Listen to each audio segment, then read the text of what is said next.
Bueno, pues continuamos con la guerra civil. Ahora voy a explicar muy de pasada, de manera muy light, las etapas de la guerra civil. No entran en el examen, no aparecen en nuestros apuntes porque, bueno, hay que, en la pregunta que nos hagan sobre guerra civil, pues hay que centrarse en lo que está en nuestros apuntes, ¿no? Que no aparecen las etapas, lo último que aparece, que es lo último que vamos a dar hoy, son las consecuencias. Así que muy un poquito de pasada vemos un poco las distintas etapas por las que pasa la guerra civil. Contrariamente a lo que muchos creían al principio, pues la guerra se va a alargar dramáticamente durante 3 años, pasando por distintas etapas. Una primera etapa que va de julio del 36 hasta marzo del 37, la primera etapa de la guerra, y el objetivo principal va a ser la toma de Madrid, ¿vale? Para lo que el ejército va a operar al modo colonial que se empleaba en la guerra de Marruecos. Pequeñas columnas que iban avanzando en pie o bien eran transportadas por carretera mediante camiones. Enfrentamientos muy duros entre el ejército regular y las milicias populares, como por ejemplo la del líder anarquista Durruti, que bueno, morirá en la guerra civil, ¿vale? De los momentos quizá más importantes de esta primera etapa va a ser la toma de Badajoz por parte del Ejército Nacional. Juan Yagüe será el coronel encargado de ello, marcha velozmente por Extremadura sobre Madrid y en el camino toma Badajoz, un enclave que fue encarnizadamente defendido por los republicanos, pero que Yagüe toma al asalto, viviendo posiblemente uno de los capítulos más duros de la guerra, que van a ser los fusilamientos que van a tener lugar varios días en la plaza de toros de la ciudad. Juan Yagüe, al que se le va a conocer a partir de este momento como el carnicero de Badajoz.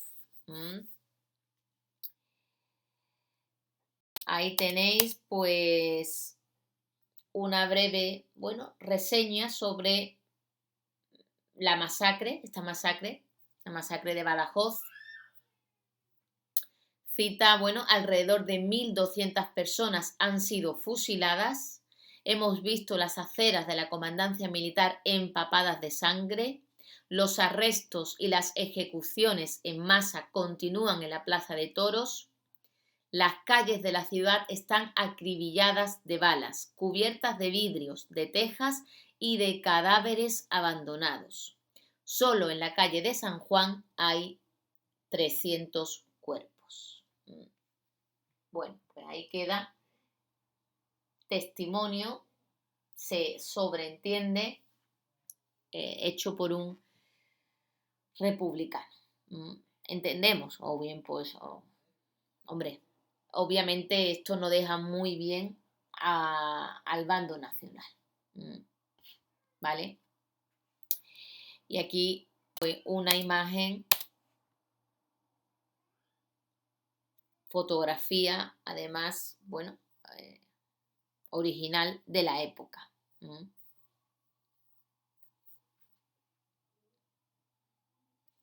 Estos cadáveres pues irán a parar posiblemente pues a una fosa común. Y el frente de guerra se va a estabilizar en la ciudad universitaria. Aquí surgirá el mítico grito de no pasarán, que va a lanzar Dolores Ibárruri, la pasionaria. Es una mujer, ya os hablé de ella, pertenecía al Partido Comunista, llegó a ser secretaria del partido inclusive en el exilio, y ella, bueno, es la que se encarga de arengar a las tropas, ¿no? Y arengar a la ciudad de Madrid diciendo pues que no se rindan ante el asedio constante del Ejército Nacional. No pasarán, el fascismo quiere conquistar Madrid, algo así pone, y Madrid será la tumba del fascismo. Esa era la consigna que lanza Dolores Ibárruri y que lanza el ejército republicano.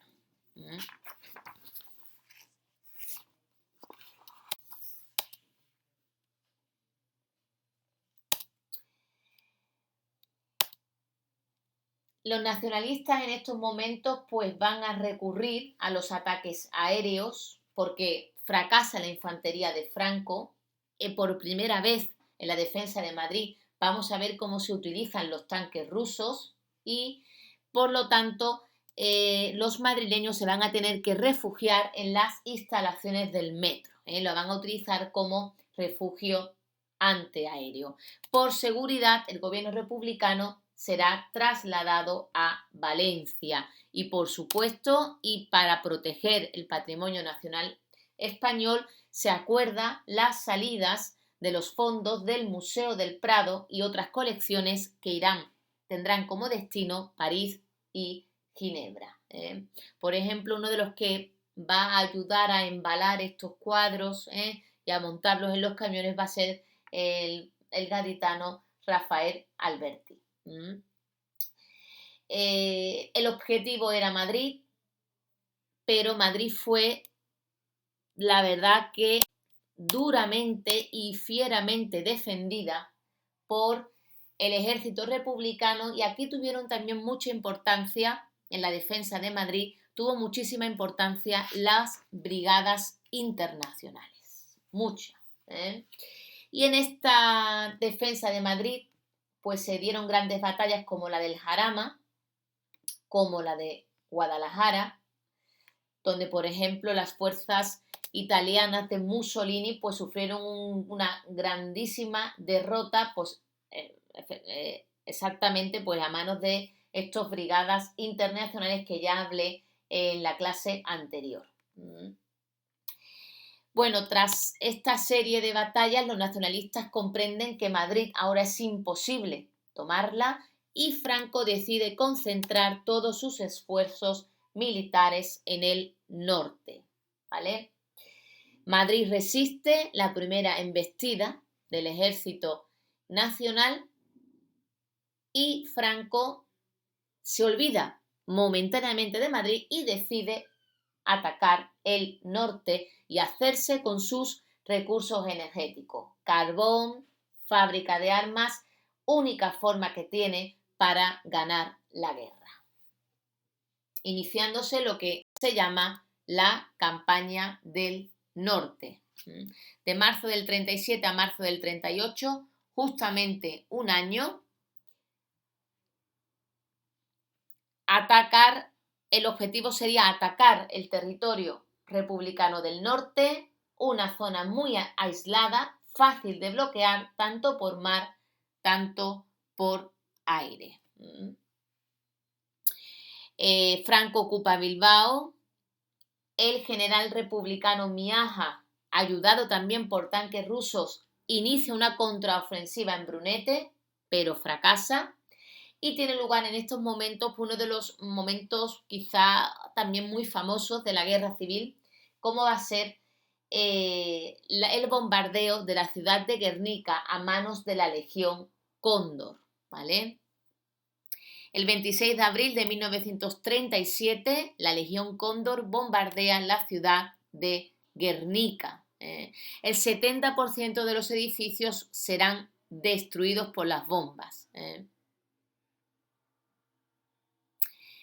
Ni las casas de junta ni el simbólico árbol de Guernica pues van a resultar afectados por el ataque.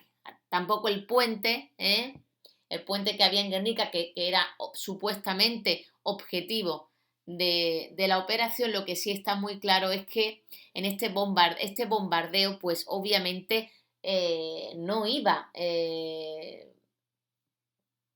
contra sitios realmente estratégicos, sino que fue un bombardeo directamente, ¿no?, a la ciudad, ¿vale? fue una auténtica masacre, ¿no? En estos momentos, pues también caerá Asturias. El 28 de abril, los rebeldes, Franco tomará Guernica, queman los archivos parroquiales, de modo que fue imposible establecer el número exacto de víctimas que hubo en este bombardeo contra la población civil, ¿vale? Guernica, que inspiraría pues uno de los cuadros más famosos de la historia del arte y desde luego dentro de la trayectoria pictórica de Pablo Picasso, el Guernica, ¿no? Es un alegato contra la Guerra Civil Española, no importa, es un alegato contra cualquier guerra. Ahí vemos pues tres animales, la paloma, el caballo y el toro, y vemos escenas dramáticas dentro de la técnica de Pablo Picasso expresionista, ¿no? Quizá para algunos un poco también cubista, ¿no? Como muy moderna porque ya pertenece, ¿no?, al siglo XX, esta mujer que se lamenta con su niñito en brazos, este hombre que ha muerto peleando, el caballo atravesado por la lanza, colores tristes, colores negros, blanco, grises, ¿no? Y es un cuadro impresionante, está en el Museo de Arte de Reina Sofía y Pablo Picasso lo hizo por encargo del Pabellón de la República para la Exposición Universal de la ciudad de París. Lo hizo con ese motivo y bueno, ha quedado ya como símbolo. Es un cuadro pues que alerta, ¿no?, de los peligros y de las consecuencias tan dramáticas de las guerras y que siempre pues las víctimas son las mismas, los más desvalidos, los más desfavorecidos, mujeres y niños, ¿no? Aquí un cuadro de unas dimensiones brutales. Ahí parece pequeño, pero no lo es. Una de las obras, yo diría la más famosa de Picasso, que es conocida en todo el mundo. Estuvo muchos años también en la ciudad de Nueva York y luego finalmente regresó a España. Continuamos. Franco vuelve de nuevo su mirada a Madrid, pero ya el ejército está mucho más organizado, el ejército republicano, y le hace frente para detenerlo. Parcialmente lo consiguen en Brunete, en Belchite y en Teruel. Y Franco se lanza a la conquista de Aragón, con la intención de alcanzar el Mediterráneo y de dividir la zona republicana. Toma Castellón y emprende el camino hacia Valencia. Sin embargo, los republicanos lanzan su última gran ofensiva, el Ebro. Y aquí es donde se produce la batalla más cruenta de la guerra, donde va a destacar el general republicano Enrique Lister. Fue una dura batalla de desgaste donde los nacionales consiguen vencer a los republicanos y permite a Franco conquistar la ciudad, Cataluña. En febrero del 39 cae Barcelona, ¿no? Tras la caída de la ciudad de Barcelona, el gobierno de la Segunda República no tiene más remedio que cruzar la frontera hacia el exilio junto con soldados y civiles republicanos. La batalla del Ebro, la más famosa de toda la guerra, la más larga y la más sangrienta durante la contienda. Durante 4 meses las dos fuerzas, tanto los nacionales como los republicanos, se masacraron entre sí, hasta quedar totalmente destrozadas las mejores tropas con las que contaban los republicanos.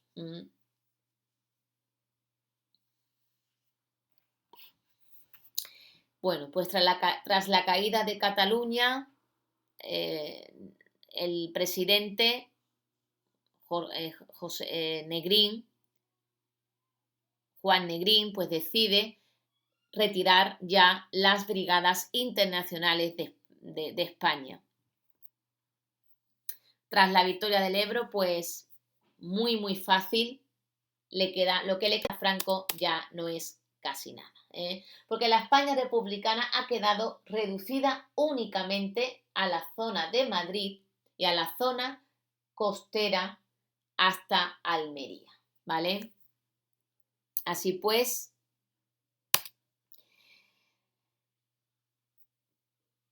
cualquier tentativa de negociación con el gobierno de Franco estaba condenada al fracaso. Tampoco se aceptaba la propuesta de no emprender represalias contra el enemigo. Perdida toda esperanza de una paz honrosa, el coronel Casado, que era partidario de la rendición, encabezó un golpe de Estado contra su propio gobierno, el gobierno republicano, y puso fin a la política de resistencia, ordenando la rendición de Madrid. En Madrid entran las tropas franquistas el 28 de marzo y el 1 de abril Francisco Franco anuncia el final de la guerra, con un parte muy conocido, ahí lo tenéis, firmado por el generalísimo, y que dice así: en el día de hoy, cautivo y desarmado, el Ejército Rojo han alcanzado las tropas nacionales sus últimos objetivos militares. La guerra ha terminado. Burgos, 1 de abril de 1939, firma Francisco Franco, año de la victoria. Así que con eso se da por terminada la guerra. Y ahora viene lo peor de todo, las consecuencias y la posguerra. Es verdad, y lo he dicho yo al principio de la explicación, que la guerra civil fue una guerra de pobres, en la que ningún bando podía realizar dos acciones ofensivas simultáneas por carecer de recursos materiales. Y en el aspecto militar se puede decir que la guerra civil es una guerra, es una contienda de un país más bien atrasado. Pues aquí no vamos a ver todavía esas novedades en el campo de la guerra, en el campo bélico, las novedades bélicas que se van a producir en la Segunda Guerra Mundial, aunque sí es verdad que los alemanes ensayaron algunas.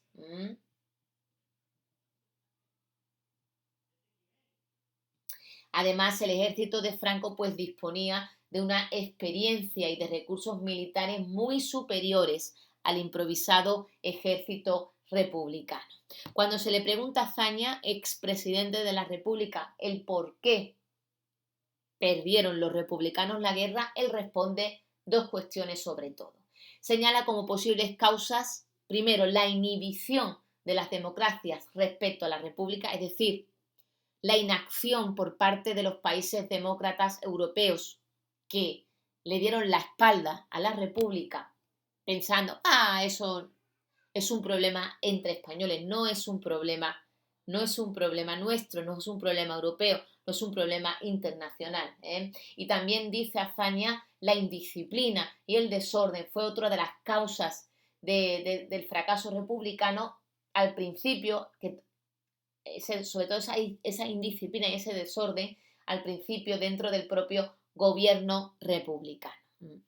Las consecuencias fueron pues desastrosas, ¿no?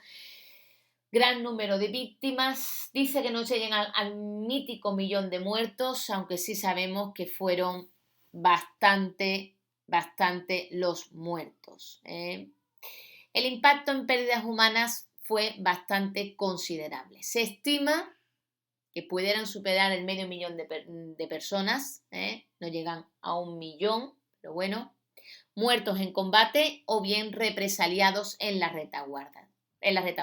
Y además también tenemos que contabilizar los ejecutados por los vencedores tras la guerra.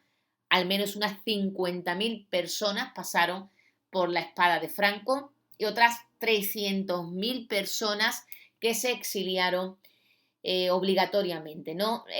Básicamente se dirigieron o bien a países sudamericanos o bien a países latinoamericanos como América, México, Latinoamérica y por supuesto Francia. Y entonces, bueno, esto hay que decir que en cuanto al poblamiento, en los años posteriores, en la época de posguerra, pues la población española va a sufrir un gran retroceso, un gran retroceso.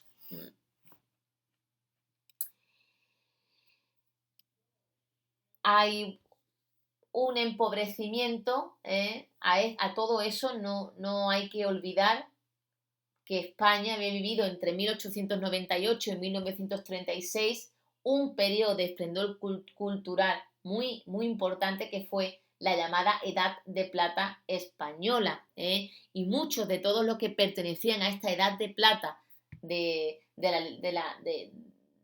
España, muchos acabaron muertos. Tal es el caso de Federico García Lorca, fusilado. Tal es el caso de Antonio Machado, bueno, muerto mientras marchaba, ¿no? Huía hacia el exilio, ¿no? Juan Ramón Jiménez, exiliado, ¿no? Miguel Hernández, muerto, ¿no? En la cárcel, en fin. La verdad es que a nivel cultural fue brutal, ¿no? Igual, es que la mayor parte de esos personajes de la cultura que habían apoyado a la República pues fueron prácticamente aniquiladas, o tuvieron que marchar al exilio. Se tasa que un 90% de los intelectuales se exiliaron y la generación del 27, a la que he hecho referencia antes, casi al completo. No obstante, igualmente, la Ley de Responsabilidades Políticas se envió a cárceles y a campos de concentración a todos esos combatientes republicanos que no tuvieron la suerte de poder exiliarse. Y acabaron muy mal, ¿no? Fijaros que parece que hacia 1945, ya pasado bastante la guerra, años después, seguían encarcelados más de 100.000 españoles, muchos de ellos condenados a trabajos forzados, ¿no? Entre los que destaca, por ejemplo, la edificación del famosísimo Valle de los Caídos, que tan de moda se ha puesto este año, tanto tan de moda como la pandemia del coronavirus prácticamente, ¿no? Los años 40 fueron los años del hambre. Se destruyeron todos los recursos económicos e infraestructuras. Es muy difícil calcular, ¿no? Pero fue todo un auténtico desastre. Hay un estancamiento económico durante toda la década, de manera que, bueno, hasta bien entrado los años 40 no va a remontarse. Y sobre todo, bueno, España no va a poder beneficiarse de ese plan Marshall de 1947 porque estaba en un régimen dictatorial. Ese aislamiento internacional hace que no podamos hacer uso de los fondos destinados al Plan Marshall de reconstrucción de Europa tras la Segunda Guerra Mundial, ¿no?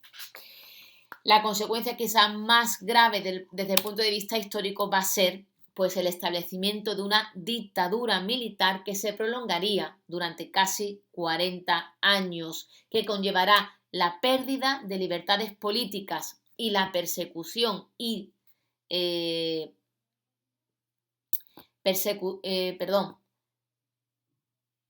persecución y depuración de todos aquellos vencidos que se quedaron en suelo español, ¿vale? Para eso se crea la Ley de Responsabilidades Políticas. Por lo tanto, el final de la guerra no va a traer la paz, sino la victoria de un régimen surgido de las armas.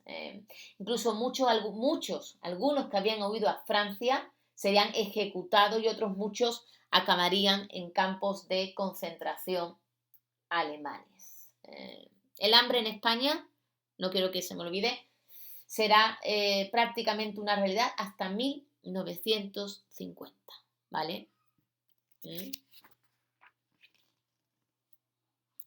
Pues bien, aquí terminamos este tema tan interesante. Espero que lo estéis escuchando y espero que lo estéis estudiando, ¿vale? De cara a la PBAU. Si tenéis alguna duda, alguna pregunta, pues ya sabéis, ¿eh? No dudéis en preguntarme. Bueno, espero que os haya gustado. Hasta la próxima.